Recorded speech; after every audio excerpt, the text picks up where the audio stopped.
Why are we exhausted when nothing is happening? A major airline once conducted an experiment on passenger behavior during flight delays. In the first scenario, a flight was delayed, but the passengers were kept completely in the dark. Every 20 minutes, the screens just read "delayed," without any explanation or updated time. The airport lounge became an arena of massive stress. People paced around, snapped at staff, their heart rates spiked, and they reported feeling completely drained and exhausted, even though they were just sitting in comfortable chairs. In the second scenario, another flight was delayed by the exact same 3 hours. But this time, the airline announced the exact reason immediately and gave a definitive new departure time. The passengers received bad news. They knew they would lose half a day. But a strange thing happened. The lounge became quiet.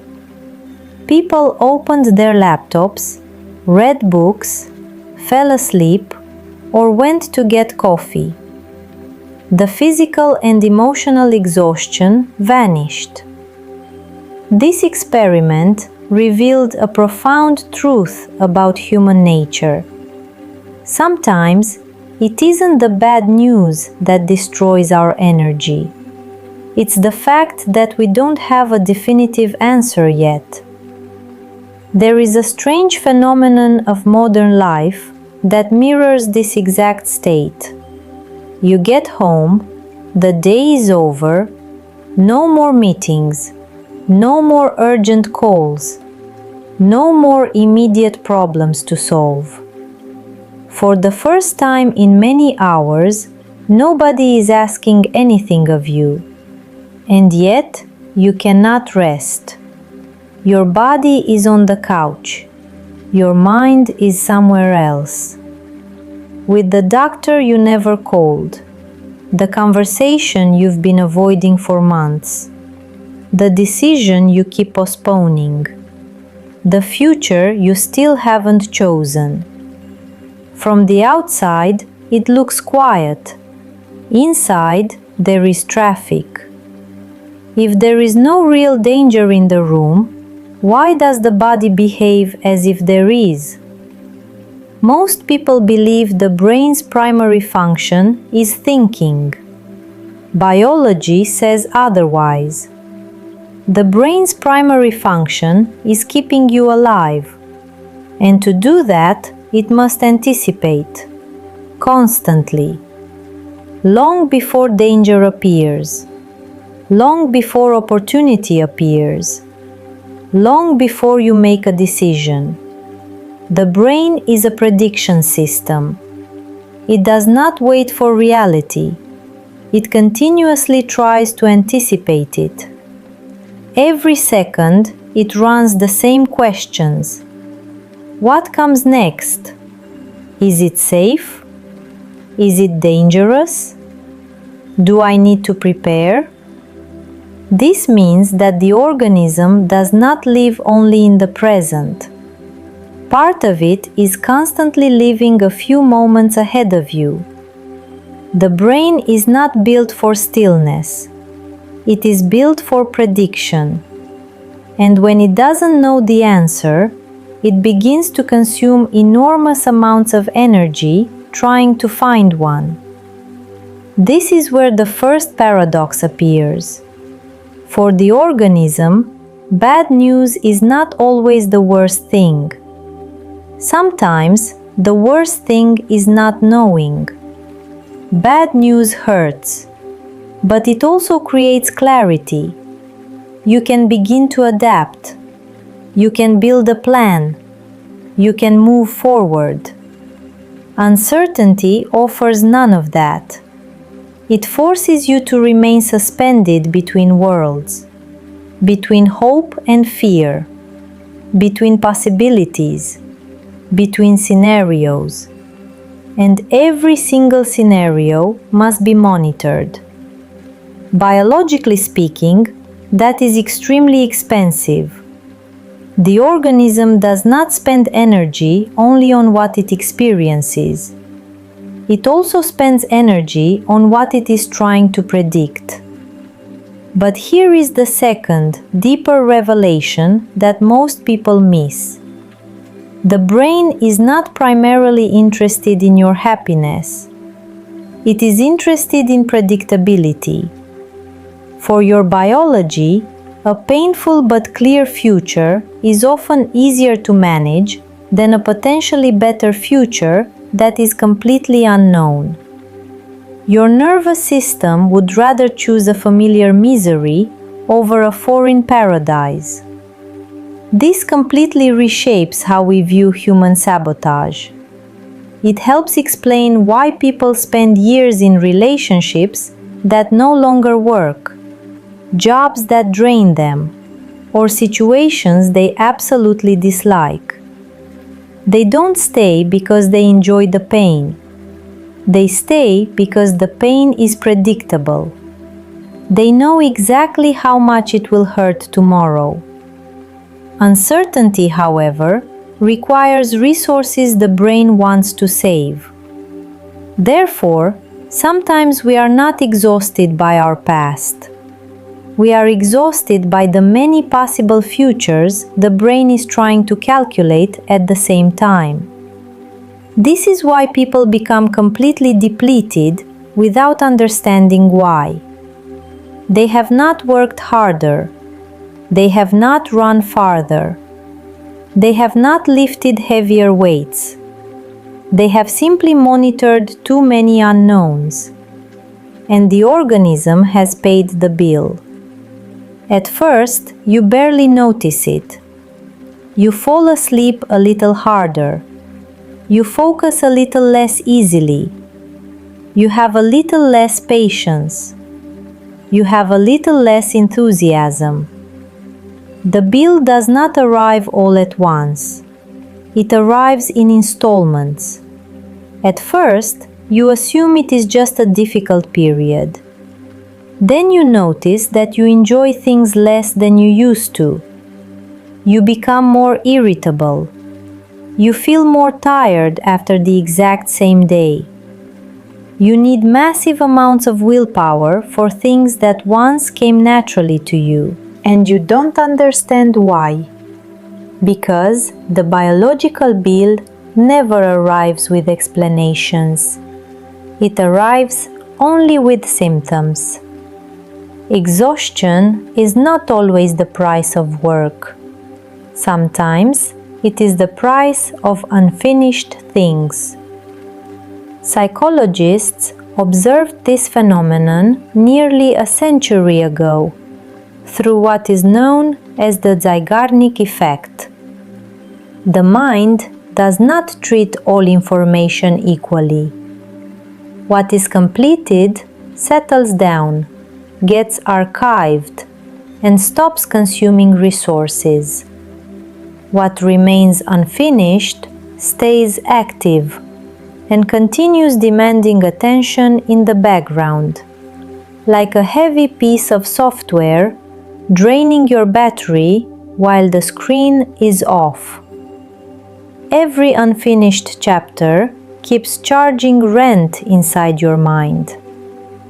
This is why you may not remember what you did yesterday, yet you perfectly remember a conversation you never had, the problem that was never solved, the message that was never sent, the decision that was never made.